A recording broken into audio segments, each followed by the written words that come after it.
Selamat pagi Bapak Saudara yang dikasihi dan diberkati oleh Tuhan. Shalom. Coba kembali dalam sarapan rohani pagi GNHBN Basim pada kesempatan ini. Kiranya saya jumpai Bapak Saudara semua dalam keadaan sehat, penuh dengan sukacita dan tetap semangat. Sebelum kita bersama mendengarkan firman Tuhan, mari kita berdoa. Selamat pagi Bapa, selamat pagi ya Tuhan Yesus, selamat pagi ya Roh Kudus, terpujilah namamu ya Allah Tritunggal. Kami sungguh bersyukur ketika pagi hari ini kami boleh bangun dengan tubuh yang sehat. Kami diberikan kekuatan dan semangat yang baru. Semua oleh karena kasih dan kemurahan Tuhan. Saat ini kami hendak mendengar dan merenungkan kebenaran firman-Mu ya Tuhan. Kami percaya dan yakin bahwa dalam firman-Mu ada kuasa yang sanggup menghiburkan, menguatkan, memulihkan, bahkan mengubahkan setiap kami. Berfirmanlah ya Tuhan, berbicaralah bagi setiap kami. Di dalam nama Tuhan Yesus Kristus, firman yang hidup, kami berdoa. Amin. Bapak Ibu Saudara yang dikasihi dan diberkati oleh Tuhan, firman Tuhan hari ini Senin 27 Juli 2022 terambil dari dua pembacaan. Yang pertama, kitab Yehezkiel pasal 33 ayat 17, demikian bunyi firman Tuhan. Teman-temanmu sebangsa berkata, tindakan Tuhan tidak tepat, padahal tindakan mereka yang tidak tepat. Yang kedua, Efesus pasal 5 ayat yang ke-10, ujilah apa yang berkenan kepada Tuhan. Demikian juga pembacaan firman Tuhan. Yang berbahagia adalah setiap kita yang dengan sungguh membaca firman-Nya, terlebih yang melakukannya. Bapak Ibu yang dikasihi dan diberkati oleh Tuhan, berbicara tentang kebenaran tentunya sangat relatif bagi setiap orang. Saya mengatakan sesuatu itu benar, tetapi bagi orang lain belum tentu itu benar. Yang berbahaya adalah ketika kita mengklaim sebuah kebenaran, jika itu oleh karena kesombongan, keegoisan, dan keangkuhan kita, dan kita tetap mengatakan itu benar. Dalam firman Tuhan hari ini, Yehezkiel dan juga kitab Efesus, bahwa ujilah apa yang berkenan kepada Tuhan. Artinya bahwa ujilah sesuatu yang kita katakan benar. Ujilah sesuatu yang kita lakukan adalah sebuah kebenaran. Dalam kitab Yehezkiel ini tiba saatnya Allah akan menghukum semua kejahatan, memusnahkan bangsa yang jahat. Namun di sini bahwa ketidakpercayaan Israel terhadap berita Yehezkiel, dan ini merupakan sebuah keraguan. Mereka mencemooh Yehezkiel dan juga beritanya. Ya, pada saat itu Tuhan memberikan kesempatan bagi orang-orang yang ada di Yerusalem. Tuhan akan memulihkan orang-orang yang ada di Yerusalem bila mereka bertobat. Namun apa yang terjadi? Mereka menolak tawaran itu dan menyalahkan Tuhan. Ya, teman-temanmu sebangsa berkata tindakan Tuhan tidak tepat. Karena bagi bangsa Israel saat itu, mereka begitu sombong. Mereka merasa memiliki tanah Yerusalem itu selama-lamanya. Sehingga mereka tidak mampu melihat kebenaran dan menyalahkan Tuhan. Padahal yang melakukan kejahatan, yang melakukan kekejian itu adalah mereka.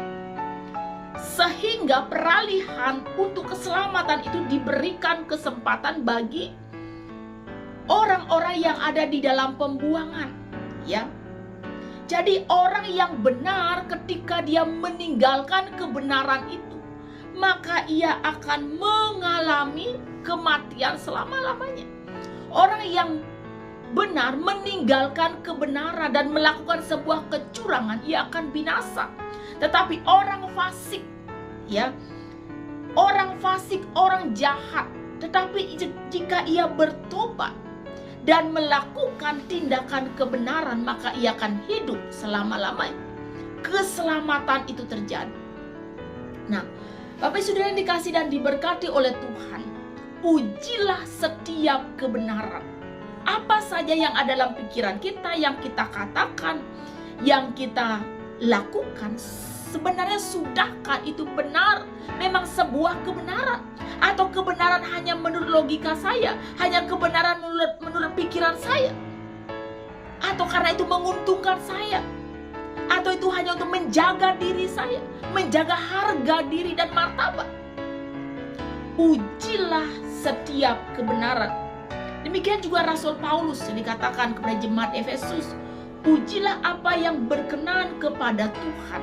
Di sini konteksnya adalah anak-anak terang. Orang yang sudah dibenarkan, diselamatkan, dia sudah menjadi anak-anak terang yang berpindah dari kegelapan menuju kepada terang. Dan terang itu hanya berbuahkan apa?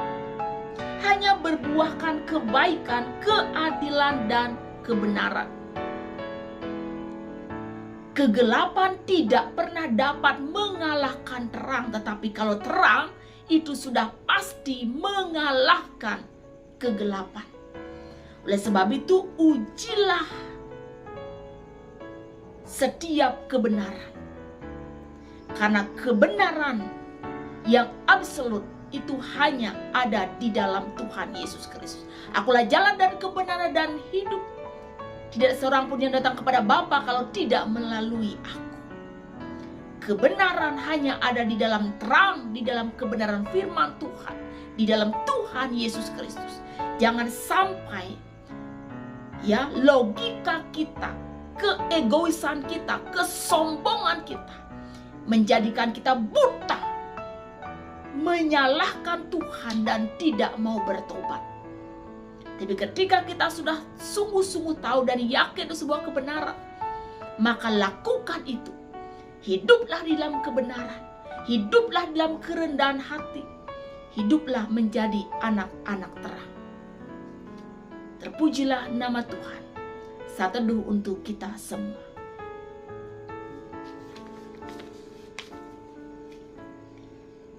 Saya mengajak kita semua untuk menaikkan pujian, Yesus Kau kebenaran. Yesus Kau kebenaran yang menyelamatkanku. Kau memberikanku hidup dan pengharapan.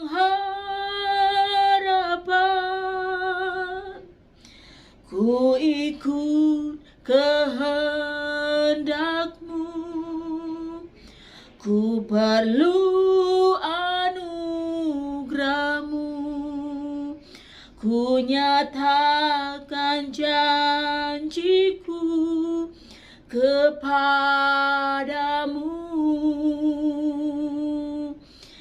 Kalau ku hidup bagimu, hatiku tetap menyembah-Mu. Dunia tak bisa menjauhkanku dari kasih-Mu. Selama ku hidup bagimu, mataku tetap memandang-Mu. Dunia tak bisa menjauhkanku dari kasih-Mu. Dunia tak bisa menjauhkanku dari kasih-Mu. Kita berdoa. Ya Tuhan, hamba-Mu yang terbatas ini berhenti berbicara. Bila kuasa firman-Mu yang tak terbatas itu kiranya bekerja lebih jauh lagi dalam hati dan kehidupan kami. Ampuni kami Tuhan, jikalau selama ini Tuhan kami hidup oleh karena logika kami hidup oleh karena pemikiran-pemikiran kami sendiri. Bahkan ya Tuhan, kami mengklaim itu sebuah kebenaran, padahal itu adalah sebuah kejahatan. Kami hidup karena keegoisan kami, karena keangkuhan kami. Tuhan, saat ini kami mohon ampun. Kami sungguh bersyukur buat kebenaran firman Tuhan yang boleh meneguhkan, mengingatkan kami Tuhan, bahwa kebenaran hanya ada di dalam Engkau. Bila ya Tuhan kami boleh mengunci segala sesuatu, kami menanggalkan setiap keegoisan kami, tapi kami mengenakan kerendahan hati untuk kami hidup di dalam kebenaran dan hanya hidup untuk kebenaran di dalam Tuhan Yesus Kristus. Ya Tuhan, berkatlah seluruh jemaat Tuhan Galang Ning yang bian base dimanapun mereka berada, setiap pribadi, setiap keluarga, dengan segenap pergumulan mereka masing-masing ya Tuhan, dalam kehidupan suami istri, dalam kehidupan rumah tangga, anak-anak, pendidikan, teman hidup, jodoh, keturunan, pekerjaan, masa depan, masa tua, bergumul akan sakit penyakit di dalam nama Yesus. Yang sakit disembuhkan, yang sedih dihiburkan, yang susah berbeban berat diberikan kelegaan. Kiranya Engkau melawat jemaat-Mu Tuhan, sehingga mereka semua mengalami mujizat Tuhan, dipulihkan, dikuatkan, dan terus berpengharapan hanya kepada Engkau. Terima kasih ya Tuhan. Berkat terus jemaat-Mu Tuhan, berkati gereja-gereja-Mu. Bahkan berkatlah terus pemerintahan bangsa kami ya Tuhan. Bangsa Indonesia yang kami cintai ini, dari pusat sampai kepada daerah-daerah.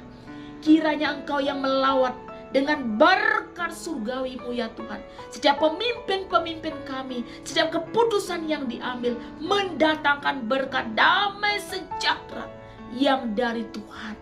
Terima kasih ya Bapa. Kami bersyukur dan kami menyerahkan kehidupan kami hanya ke dalam tangan-Mu. Di dalam nama Tuhan Yesus Kristus Allah yang hidup kami berdoa. Dan biarlah kiranya Tuhan memberkati dan melindungi Engkau. Tuhan menyinari Engkau dengan wajah-Nya dan memberikan Engkau kasih karunia. Tuhan menghadapkan wajah-Nya kepadamu dan memberikan Engkau damai sejahtera.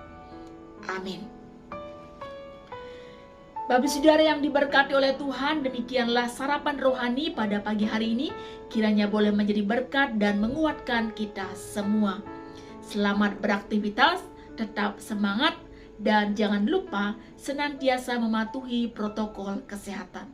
Tuhan Yesus memberkati. Shalom.